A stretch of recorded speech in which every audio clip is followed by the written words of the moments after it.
Anyway, so I'm running a little bit behind. I'm running a little bit behind on getting this video shot because I'm actually recording it the same day as post, which is not my usual. I typically do my videos Tuesday, they upload on Wednesday. Today I'm doing it on Wednesday, uploading it Wednesday. So forgive me if the same editing skill isn't there that usually is. But I think this is a great opportunity for me to talk about being late. Being late to things is always nerve-wracking. It's always a nerve-wracking experience when you're late to work. It's always a nerve-wracking experience when you're late to an event. Definitely a nerve-wracking experience when you're late on your period.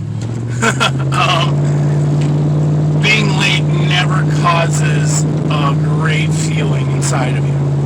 It never yields amazing fruit. It always actually causes things to go into a little bit of chaos. And it's never a good thing to be late. So why does it seem that we're always late on our words?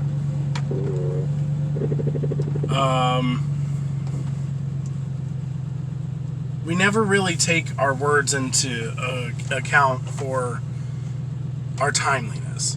You know, we think about time as in the time it takes for us to get to work. We think about time as in I have X amount of years to have kids, or I have a long-term goal of buying a house by such and such, year or age. We put times on everything. We literally do. And time really is a man-made measurement of point A to point B. Our words have the same exact time. Our words have the same exact yield. So if you have things you want to say to somebody, time is of the essence. Time is a major, important part of our relationships, our friendships, our family dynamics, our marital. I mean, where do you think the whole "if you like it, then you should put a ring on it" thing came from? It's time.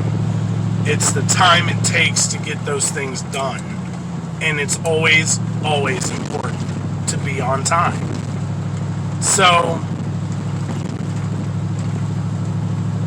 the thing I want people to get out of this video, the thing I want everyone to understand and to try to be a little bit more conscious of is your time. Because, and I'm not talking about time as in the actual physical presence of time. I'm talking about how much time it's taken you to do the things that you need to do. To say you're sorry for the things you need to be sorry for. To propose.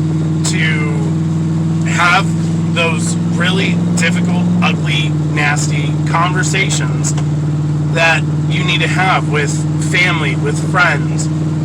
Because when I think about time in the matter of what's left to be done. I kind of look at my life like a checklist. And it's a checklist that I have filled up to the brim of things that I want to do, accomplish, and say, and have. And the thing that we have control over most is what we say, right? Like, you can't control how quickly you climb the corporate ladder. You can't you can't, there's only so much you can do when it comes to those kind of steps in your life in time. But what you say, who you talk to, how you talk, all those things are completely in your control. And it's like I've always said in every video past, it's always about control. It's always about controlling what you can control. You can't control everything, but what you can control, you gotta control it. And what I mean by you gotta control it, like, you gotta seize those moments, you gotta seize those opportunities, and ride them out, take advantage of them. There are people I have in my family, people that I'm friends with, that there's ugly conversations. There's ugly conversations that's been avoided for a long time. They're not pretty. They're not conversations I want to have, but there's conversations that need to happen. And those conversations are in my control. I can always have those conversations. You can always have those conversations, and so you can't until it's too late to resolve or discuss. So I know it's super cliche to say, you know, you got to treat every day like it's your last because you don't know what tomorrow's going to bring. But when it comes to having those conversations, that's exactly what it is. It's every conversation could be your last. Every step of the way could be your last. So your timing of your words, it's super important.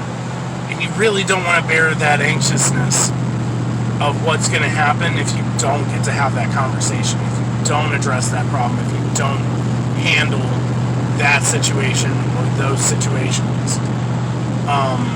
You don't want that. You don't want that on your head. I don't want it on mine.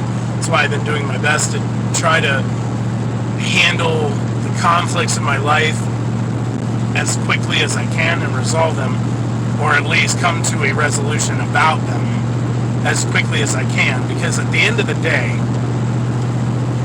the only person that's going to suffer for those things being left open-ended is going to be you.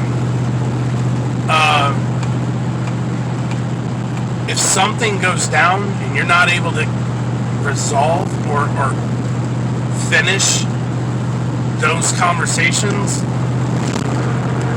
it's going to hurt. It's like that dramatic scene in the movies, right?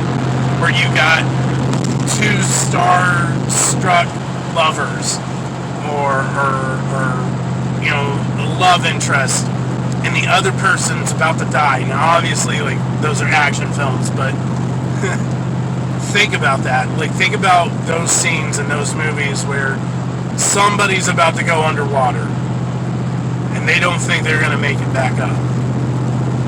And they're either on the phone or in shouting distance, professing their love. Maybe it was love that they never actually confessed before. Think about those, like, small little emotions that drug out of you when you watch that. Those same small little emotions are massive emotions in your own life. So that's what I'm saying. Time. Time is of the essence. Do not run late to resolve the things in your life that you can resolve. The conversations that can be had and the words you use. That's all I've got. I really, really hope you guys got something out of this video. Like, comment, share, subscribe. Leave a comment. Tell me if you would like me to hit on a specific topic. I'm out. Nah.